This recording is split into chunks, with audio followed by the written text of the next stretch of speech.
Hear that noise? That tick tick tick tick tick tick tick tick tick noise? Yeah, sounds like a sewing machine, right? Well, that's poorly adjusted valves, and unfortunately on these M20 engines, that's a common problem with them.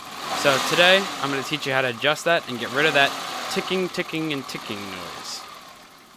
Poorly adjusted valves can lead to poor gas mileage, misfiring, premature engine wear, and a ton of other problems, so it's a good idea to adjust them. BMW recommends that you adjust the valves in the M20 engine every 15,000 miles. Alright, so some of the tools you're going to need. You're going to need a feeler gauge set. These are relatively cheap and are at just about any auto parts store, and they're a great tool to have. You're going to need that. You're going to need a 10 millimeter wrench. This should be fine, but you shouldn't need a ratchet for that, for the valves themselves. You want to get also a small little Allen key. You should have one laying around. I mean, smallest you can find, as well as a flashlight or light source. You're also going to need some ratchets and wrenches to remove the spark plugs, as well as to turn over the crankshaft, and I will explain that later. First, you want to start by removing the spark plug wires, and it's also not a bad idea to mark which ones they came from. You don't want to screw up the firing order. While you pull off the spark plug wires, you want to inspect them for any oil, dirt, buildup, anything. Cylinder number 3 on my engine has some oil on the spark plug wire, so that's not a good sign, and I'll be fixing that sometime down the road. Now you want to remove the 2 nuts that are at the bottom part of the valve cover, which hold on the spark plug wires, and just lift them up and out and put them to the side. Now that the spark plugs are out of the way, it's a good idea to remove the bracket that holds itself from the intake manifold to the valve cover. There are 4 simple little screws, and you can take them right out. And the bracket just lifts right out. Don't lose it.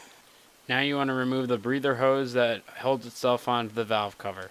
With the hose now out of the way, there is a little nut that holds the valve cover onto the stud, and you want to remove that. It's to the right of the breather hose. There are 8 little nuts that hold the valve cover on. You want to remove all of them and put them in a little dish where you'll remember them.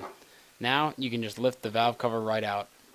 Now that the valve cover is out of the way, you want to do a thorough inspection on the valve train. Check for any loose or broken parts and replace as necessary. This is also an optimal time to do a new gasket. That hose, the breather hose that you pulled off, because when I looked down mine, all I saw was just buildup of old oil and debris. And it actually restricted my finger from going in, and I'm telling you, I opened up the hose clamp all the way and I could not get any of my finger to go any further, and I was pulling out so much gunk and oil. So I'm gonna have to replace that hose. There's no fixing it.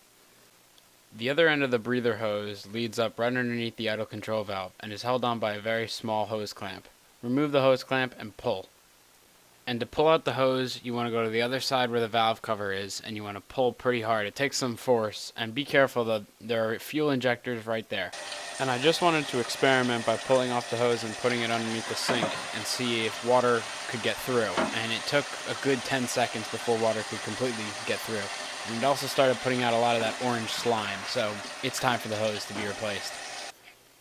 In the meantime, you can remove your spark plugs. And I didn't have the correct size socket to remove them, but you can remove them to make it easier to turn over the engine later. You don't have to, though. It's your choice. So now on to the adjustment side of it. So anyway, you want to have the camshaft at the bottom. It looks like a teardrop. You want the lobe, which is the that little part where it all comes down and into like a funnel. You want that to be pointed down, so then you're at top dead center for the rocker arm. And you want it to just look exactly like this. And this is what a camshaft out of an M20 engine looks like. And that is the lobe, the pointy part right there. And your rocker arm on the other end will ride onto the camshaft, and that's what opens and closes the valve. You do not want it to be open, because then you're not at top dead center and you can't adjust it. You want to get down on the ground and you want to locate the crankshaft bolt. You need a 22 millimeter wrench or socket, and you want to locate the bolt. It's right behind the fan and right in front of the oil pan, and you want to turn it accordingly. To the right if you need the camshaft, turn to the right. To the left if you need the camshaft, turn to the left. Now onto the adjustment part. So over time the valves become out of tune because they're hot and they're cold and running engines, and you understand the theory. So they need to be adjusted.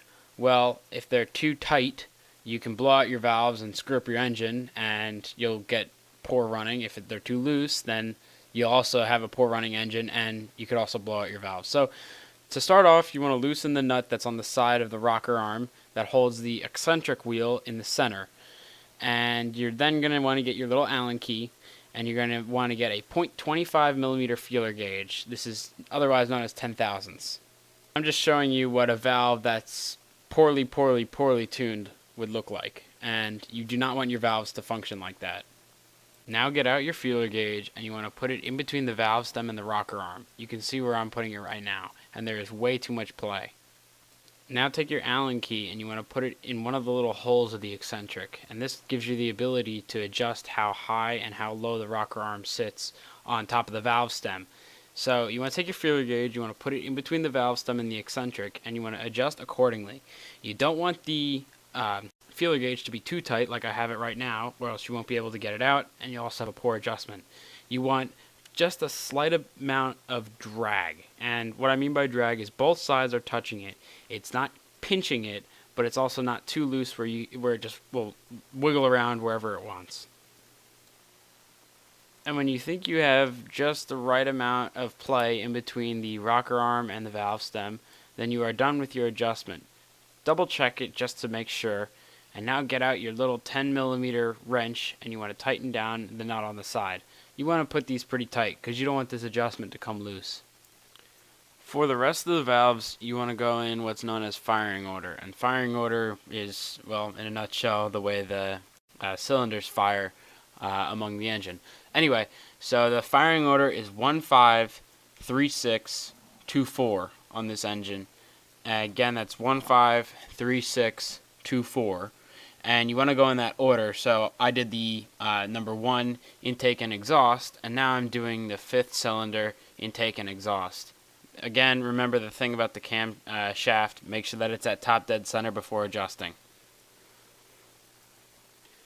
And the feeler gauge is the same for intake and exhaust on all cylinders. It's the 10 thousandths or 0.25 millimeter feeler gauge. Once you have adjusted all the valves, you want to get your new breather hose, and you can see my old one is very hard to bend because it's so worn out and old. And the new one's real easy to bend, and it was real cheap. It was on eBay, 12 bucks. I'll post a link in the description of where you can get it, and I highly recommend getting it. After adjusting all the valves, I like to double check them and snug them all down, make them real tight, and I then put the valve cover back on. Give it a good shake to make sure the valve cover is in. Once the valve cover is seated in properly, there are 2 small clips that connect themselves to the studs right above the valve cover. You want to make sure that these are put down. You don't want to forget this because they attach themselves to fuel injectors. Now it's time to tighten down the valve cover. With the 8 nuts that you took off earlier, you want to reattach them. Do this in an X pattern to provide that there is even torque on all sides of the valve cover and ensure that there is no leaking.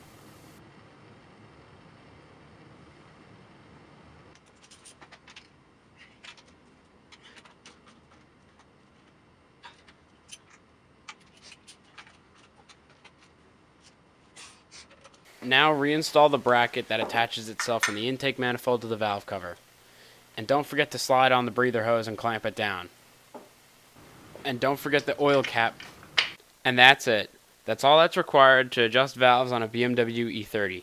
I'll play you a sound clip of what it sounded like before and after, and you'll be able to hear the noise difference 100%.